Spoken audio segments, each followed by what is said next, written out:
Brooklyn, 1919. Al Capone was 20 years old, working as a bartender and bouncer at the Harvard Inn on Coney Island, nursing a fresh scar across his left cheek that would earn him the nickname Scarface for the rest of his life. The wound was still angry and red, 3 parallel lines where a knife had opened his face during a stupid fight over a woman whose name he could barely remember now. He was young, ambitious, and violent, a dangerous combination without direction. He had the muscle, the rage, the hunger to be something more than a Brooklyn street kid, but he didn't have the map. That's when Johnny Torrio walked into his life. It was a Tuesday evening, the bar half empty, Capone wiping down glasses and trying to ignore the throbbing pain in his face. The door opened, and in walked a man who didn't belong in a place like this. Torrio was 47, a quiet man with gray temples and expensive suits that must have cost more than Capone made in 6 months. He carried himself like someone who'd seen everything and survived it all, not with swagger or bravado, but with the calm certainty of a man who understood exactly how the world worked. Where other gangsters were loud and flashy, Torrio was understated, methodical, calculating. He didn't need to raise his voice to command respect. People simply knew. He sat at the bar and ordered a whiskey. Capone served it, and Torrio studied him with eyes that missed nothing, not the scar, not the bruised knuckles, not the way Capone carried himself with the coiled tension of a fighter always ready for the next punch. "You're Gabriel's boy," Torrio said. It wasn't a question. Capone nodded, slightly surprised. His mother and Torrio's wife were distant relatives, but Capone hadn't thought anyone important knew who he was. Brooklyn was a small world for Italian immigrants, but he hadn't expected it to be this small. "I hear you're good with your fists," Torrio continued, his voice neutral, just stating facts, "and not so good with your temper." Capone's jaw tightened. The scar was still fresh, still tender both physically and emotionally. He'd gotten it 3 days ago in a fight over a woman, a stupid argument that had escalated because he couldn't walk away from an insult, couldn't let a slight go unanswered. The kind of pride that kept a man poor and dangerous. "I handle myself," Capone said carefully.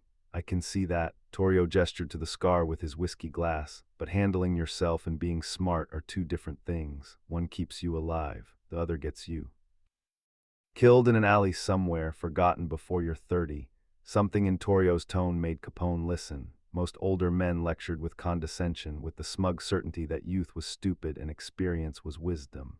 Torrio simply stated facts as if he were reading from a newspaper, offering information without judgment. "I'm moving operations to Chicago," Torrio said. "Big city, big opportunities. I need people I can trust.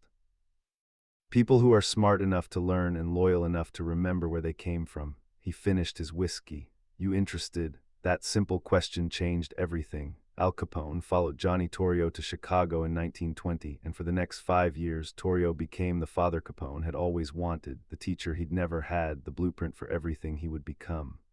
Torrio taught him everything, not just how to run bootlegging operations or how to bribe politicians, though he taught those things too.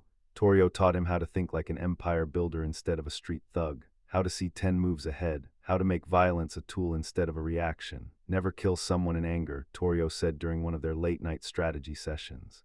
"Anger makes you sloppy. If you're going to eliminate a problem, do it coldly, professionally, for a reason. And never ever make it personal." Capone absorbed every lesson like gospel. He watched how Torrio negotiated with rival gangs, how he cultivated relationships with judges and police chiefs, how he kept his emotions locked away behind a mask of calm professionalism. Under Torrio's guidance, Capone rose from enforcer to manager to partner. By 1925, they controlled most of Chicago's illegal alcohol trade, bringing in millions. The outfit, as it came to be known, was the most powerful criminal organization in the Midwest. But Torrio had a rule that Capone never quite understood: know when to walk away. "This life has an expiration date," Torrio would say. "The men who survive are the ones who recognize when their time is up and leave before the world forces them out." Capone would laugh. "We're just getting started. Why talk about leaving?" "Because empires fall, Al, all of them. The trick is making sure you're not inside when they do." Capone thought his mentor was being paranoid. They were untouchable. They owned the city. Nothing could bring them down. And then came January 24, 1925. Johnny Torrio was returning home from a shopping trip with his wife when 2 cars pulled up beside them. Jaime Weiss and Bugs Morin, leaders of the North Side Gang, stepped out with Thompson submachine guns. The first burst of gunfire shattered the afternoon. Torrio pushed his wife to the ground and tried to run. The bullets caught him in the chest, the jaw, the arm. He went down hard on the sidewalk, blood pooling beneath him. Weiss walked up, stood over him, and pressed the gun to Torrio's head to finish the job. Click, empty. The gun had jammed. Weiss looked at Torrio lying there, still breathing somehow, blood everywhere, and for reasons that would never be fully explained, he just walked away, got back in the car and drove off. When Capone heard the news, he was at the Lexington Hotel going over ledgers. Frank Nitti burst through the door, face pale. "Boss, they got Torrio, Jaime Weiss. They shot him outside his apartment." Capone felt something break inside him, something primal and violent. Is he alive? Barely. They took him to the hospital. It's bad. Capone stood so fast his chair toppled backward. "Get every man we have, every single one. I want Weiss and Morin dead by sunrise." But when he arrived at the hospital and saw Torrio, his mentor, the strongest man he'd ever known, lying in that bed wrapped in bandages, barely breathing, something stopped him. Torrio's eyes opened. Clouded with morphine but still sharp, still aware. "Don't," Torrio whispered through his shattered jaw. "Don't start a war over this. They tried to kill you and they failed." Torrio managed what might have been a smile beneath all the bandages. "That means I won. Let it go." Capone couldn't believe what he was hearing. "Let it go. They put 5 bullets in you, and I'm still here. Al, listen to me." Torrio's hand found Capone's, gripped it with surprising strength. "This is the sign. This is what I've been telling you about. The universe just showed me it's time to walk away." "You're talking crazy. It's the morphine. I'm talking sense for the first time in years." Torrio's eyes locked onto his. "I'm done, Al. I'm retiring. I'm going to Florida or New York, somewhere quiet, somewhere I can live past 48.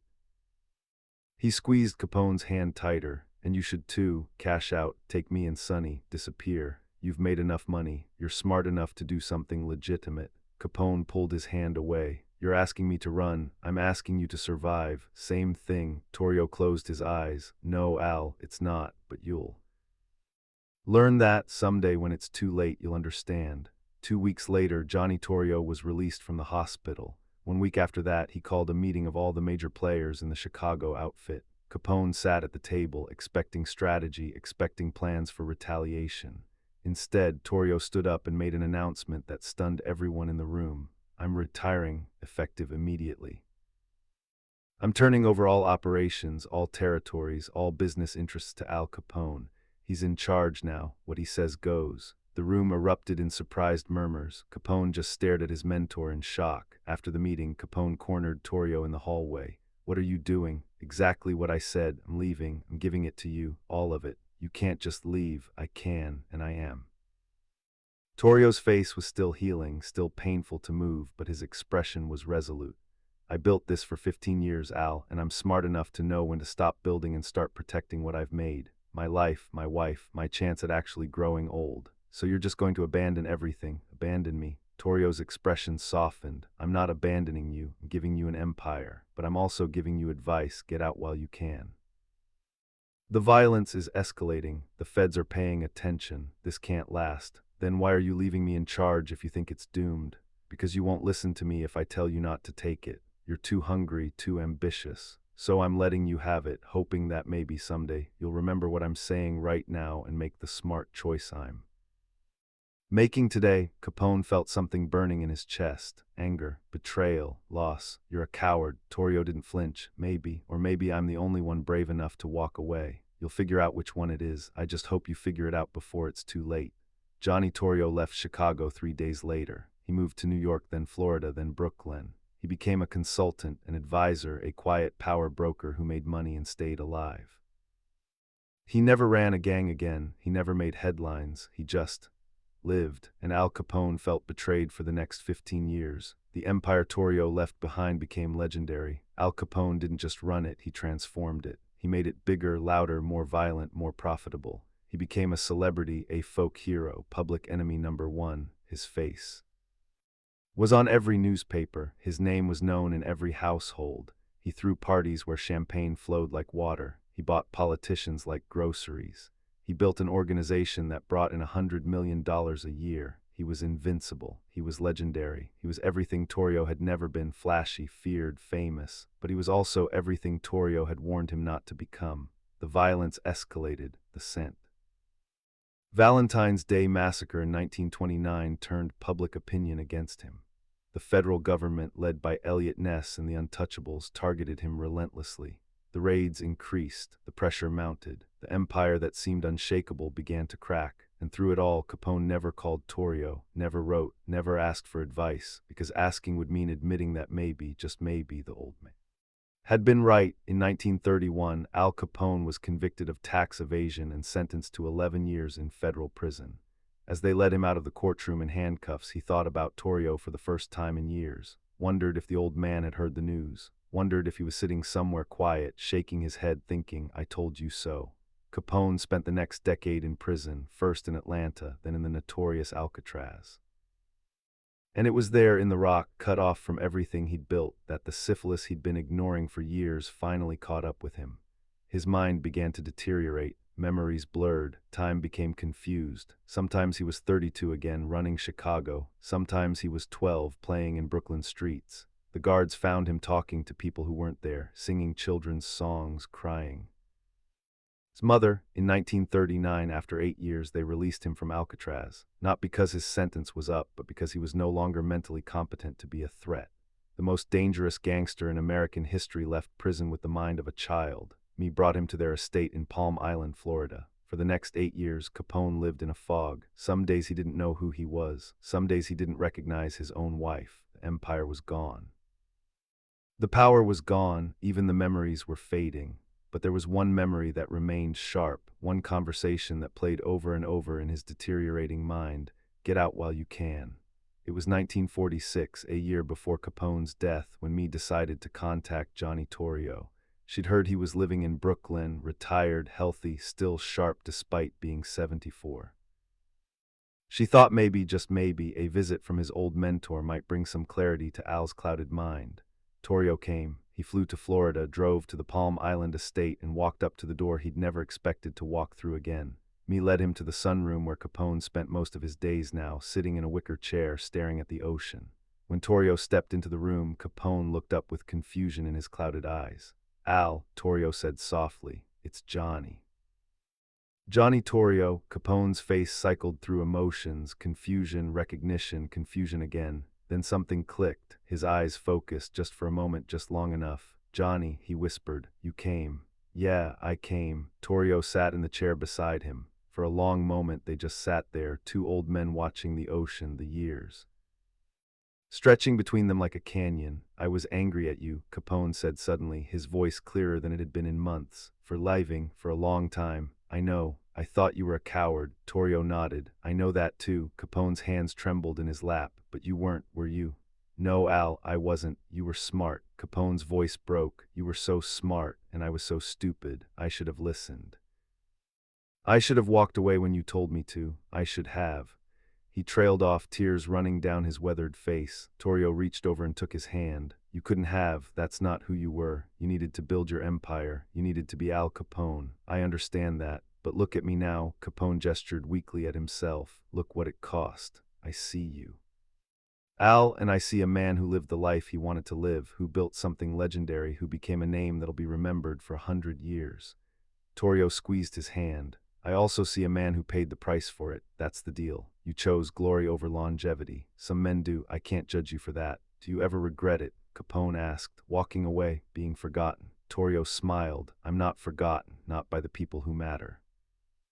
And no, I don't regret it. I'm 74 years old, Al. I wake up every morning without pain, without fear, without anyone wanting to put me in a cage. I've got a wife who loves me, money in the bank, and more tomorrows than I know what to do with. That's not a bad trade." Capone closed his eyes. "I should have listened. Maybe, but you were 25. Hungry and brilliant, men like that don't listen. They can't." Torrio stood up, his knees creaking. "I don't know how much of this you'll remember tomorrow, so I want to say this now. I never stopped caring about you. You were like a son to me. You took everything I taught you and became something bigger than I ever was. Yeah, it ended badly, but God, Al, what a ride it was." He leaned down and kissed Capone's forehead. "Goodbye, kid." "Johnny," Capone called as Torrio reached the door. His eyes were clear again, lucid in a way they hadn't been in years. "You were right about everything." "I know," Torrio said gently, "but that doesn't make me happy. It just makes me sad." Al Capone died on January 25, 1947, at the age of 48. His mind had been gone for years, his body racked with the final stages of syphilis. The papers ran headlines about the fall of a legend, the end of an era. Johnny Torrio heard the news in his Brooklyn apartment. He sat in his chair by the window, reading the obituary, and allowed himself a moment of grief for the brilliant young man who'd refused to walk away. Then he folded the newspaper, stood up, and went about his day, because he had something Al Capone never had in the end: tomorrow. Torrio lived another 10 years, dying peacefully in his sleep in 1957 at the age of 75. No headlines, no drama, just a quiet end to a quiet retirement. Two men, two choices, two very different endings. Years later, historians would debate which man was smarter, the one who built a legendary empire and burned out at 48, or the one who built the foundation, cashed out early, and died peacefully at 70. But the answer was in the question itself. Johnny Torrio understood something Al Capone learned too late. Winning isn't about how high you rise. It's about still being standing when the music stops. Torrio had tried to teach him that, had tried to show him the exit before the building burned down. But Capone was too proud, too hungry, too certain that his empire would last forever. And by the time he realized his mentor had been trying to save him, not abandon him, it was too late to do anything but sit in a chair by the ocean and wish for a past he couldn't change. The greatest tragedy wasn't that Al Capone fell. It was that he fell knowing exactly how to avoid it and had been too stubborn to listen. In the end, the empire was worth less than the lesson, but the lesson came too late to save the empire.